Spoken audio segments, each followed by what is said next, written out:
I promise you guys regular updates on this drag race Jeep. So here's one for this weekend. Old motor's out, new motor's in, dropped 46 pounds along the way. If you're busy, that's the summary. I'll see you next week. If you got a little bit of time, I'll show you how it happened.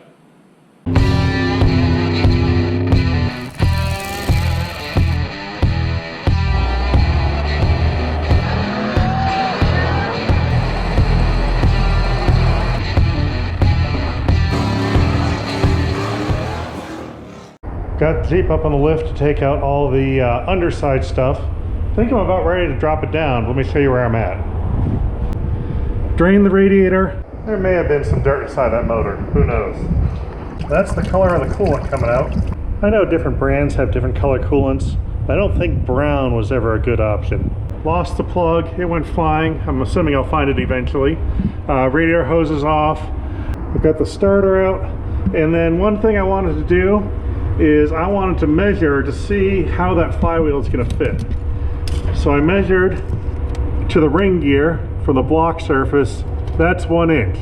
So that's where the gear needs to be to engage that flywheel. And if I have 1 inch on the next one, I should be in good shape. I got the fuel tank off. That was about half full. So I'm going to drop the whole lift down and slide it out the back so it doesn't make a big mess. And then that's pretty much it. There's not too much left down here. I got all the wiring I can undone. Got the exhaust all undone. And yeah. So I'm ready to drop this thing down and get all the top stuff and pop the motor out. Hopefully I have everything disconnected.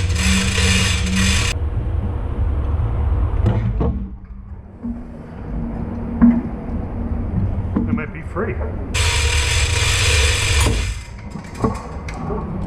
Must have been something important. Not anymore.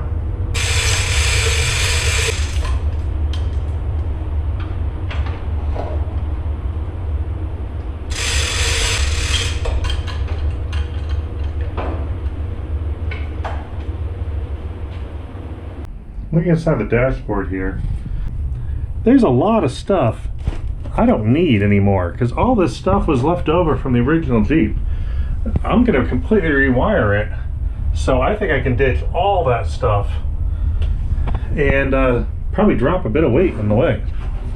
Thing under the hood, I'm not using any of this wiring at all, so all this has got to go.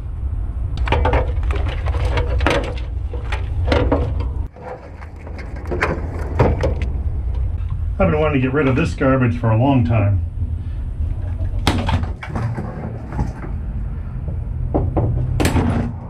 Oh yeah, much better already.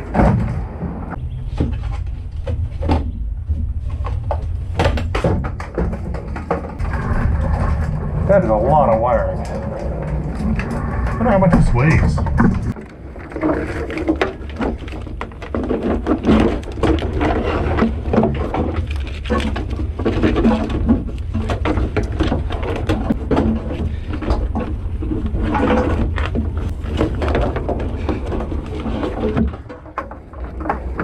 There. This is my pile so far. Yeah, that was a lot of stuff.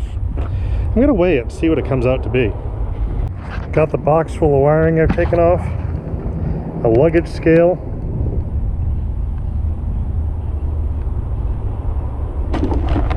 so 46 pounds of wiring just came off this today. That's a good chunk. I started on these pumps. Took the filter off the first one, got a whole big pile of debris coming out of that, and then took off the cover on the pump, and you can see here's the rubbing plate that is rusty, and this is rusty and it doesn't turn, so the motor somehow is stuck. So I'm moving on to the next one. I already tried to loosen the filter. I got the bolt out, but the filter just will not come off, and these bolts are stuck, so now I'm gonna have to get those out of there.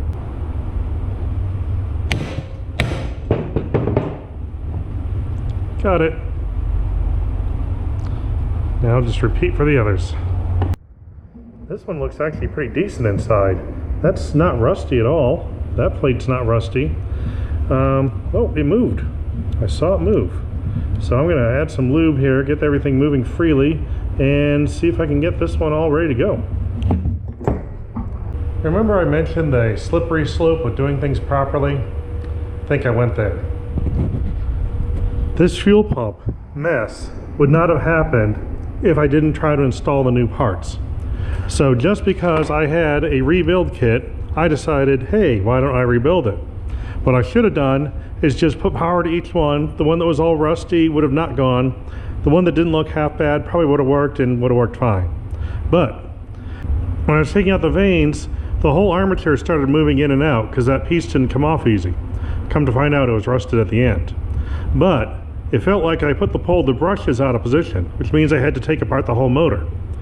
Then, when I took apart the motor, I had a magnet fall out. So now, this whole motor casing, that magnet needs to be glued in before I use that. I got brushes everywhere, I got armatures everywhere. So I had to take apart the other one in order to get the casing out of that one, which looks okay. And now I've got two pumps completely apart. I've got to reassemble the whole thing into one unit that would probably work the same if I just put power to it and let it go as is. So yeah, doing things properly takes longer. Okay, here's my test setup. Boat fuel tank, clear vinyl line that is definitely not rated for fuel. The pump, convenient battery, line going out and into the tank. So let's see what happens when we power it up. All right, got fuel rushing, we got fuel going. Okay, we definitely have fuel moving, seriously fast. And it looks like there's air going in. Let's see, purge those air bubbles a little bit.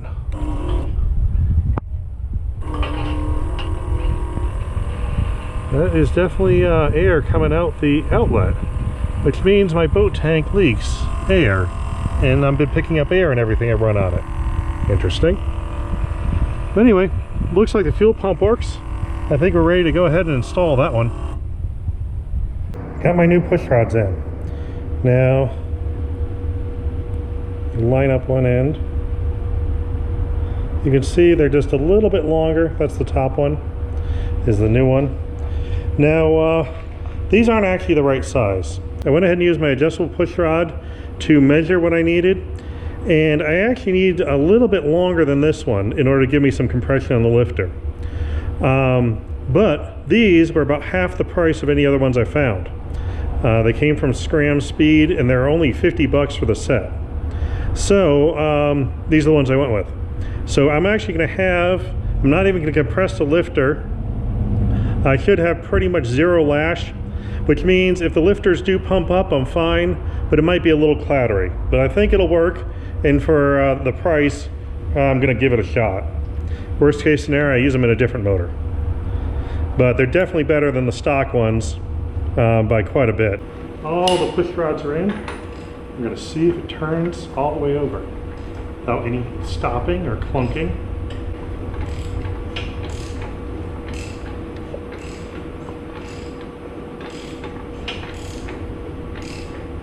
Huh. Seems to work. That means all I have to do is button this thing up and it can go in. These water pumps, there is a bypass which you need. There's also an outlet for a heater. The heater core tube will come out of there. It's just pressed in. I'm not going to need that at all, so we're going to plug that up.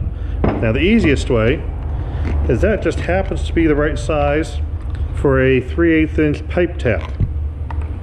So we're just going to go in there, put some threads in, blow out the chips, and then we can just put a plug in it. Just a regular old pipe plug.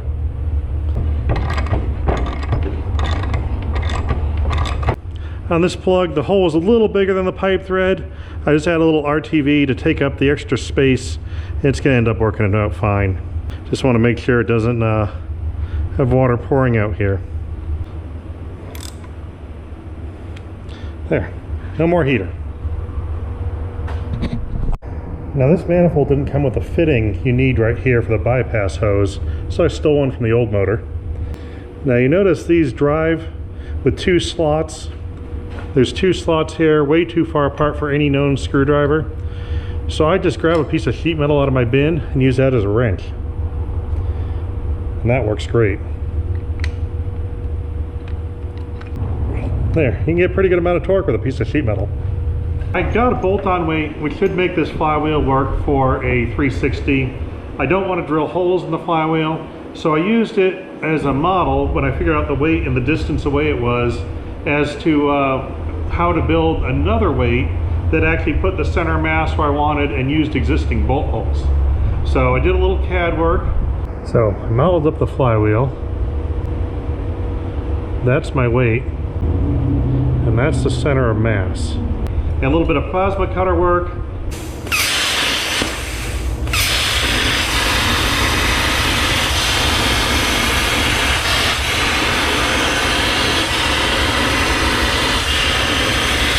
Little lathe work, and I've got myself a bolt-on weight here, and that is going to go in 2 existing holes that aren't being used for the other bolt pattern clutch pressure plate, bolt in from the back side, and that will put my center of mass where I need it to be at a slightly bigger radius, slightly less weight, and that should work out pretty well to balance the forces of the motor.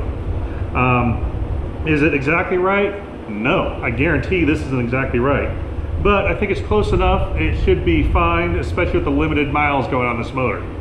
So I'm going to give it a shot, and if anything goes wrong, I can go in and unbolt this from the backside. I think I can even do it with the motor and tranny in place, and I can always modify it if needed. But we're going to give it a shot and see what happens. It's Friday.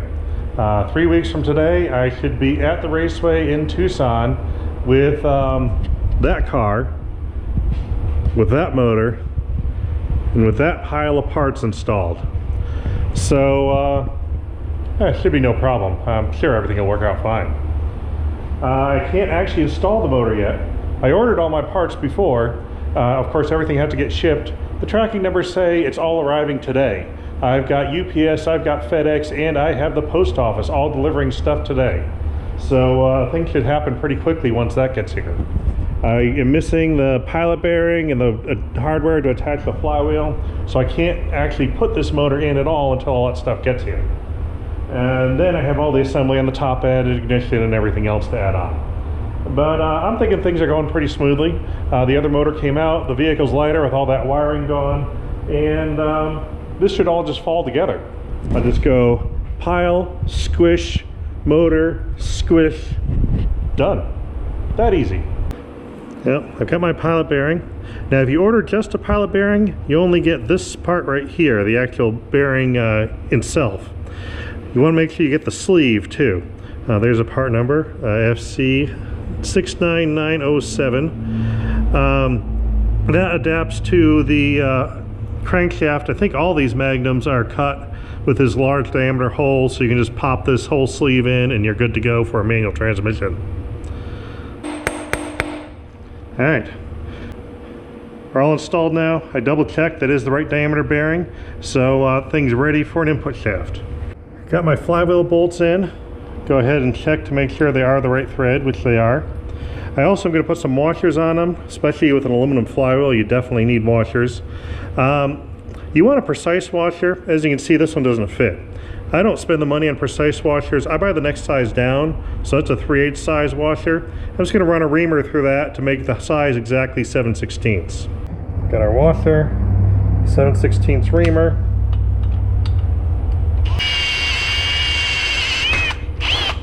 All right. Now, that bolt is a very tight fitting washer. That's exactly the size we need. A little bit of red Loctite on here. I do not want anything coming apart. And we need our 55 foot-pounds of torque here. There's 50. We'll do 56 because that makes it safer. All right, once again, for good luck.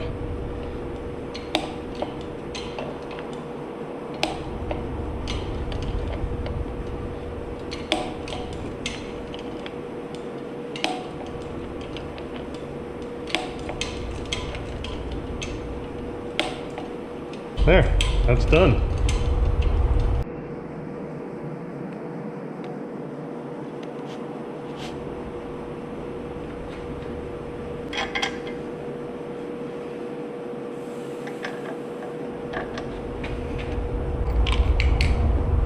I put in a couple temporarily to hold everything in place.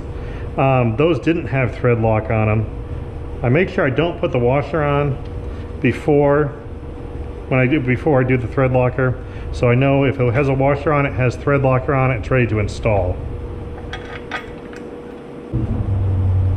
Alright, now these are 30 foot-pounds.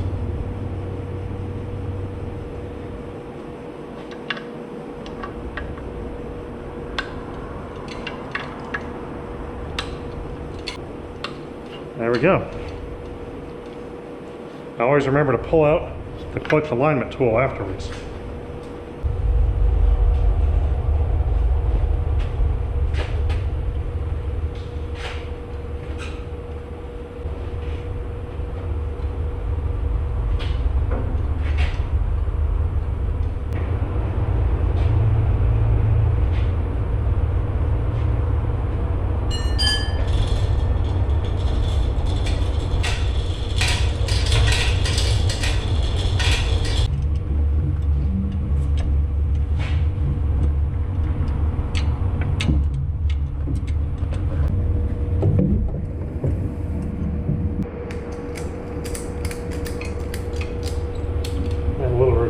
Here. A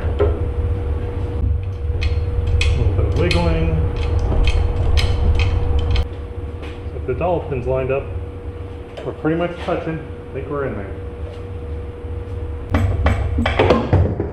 And there goes the wrench. And there goes the wrench again. And there goes the wrench a third time. Well, fourth time I dropped the wrench, but I think it's tight enough. Here's something I accidentally wasted money on. When I realized I had a 360, I went and did some research and found out that the motor mount on the driver's side is different between the 318 and 360. So I went and bought the right motor mount. I shouldn't have bothered doing this. If you line them up, pretty much, let's see if I can get them in line for you. The only difference is that flange is over just a little bit. So yeah, it's like maybe an 1/8 inch or so. This one easily could have been cut and welded back together and been the right size. So yeah, oh well, I have it, I'm gonna install it.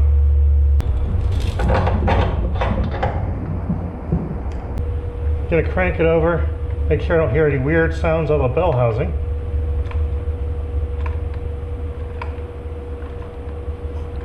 All I hear is compression coming out, which is good.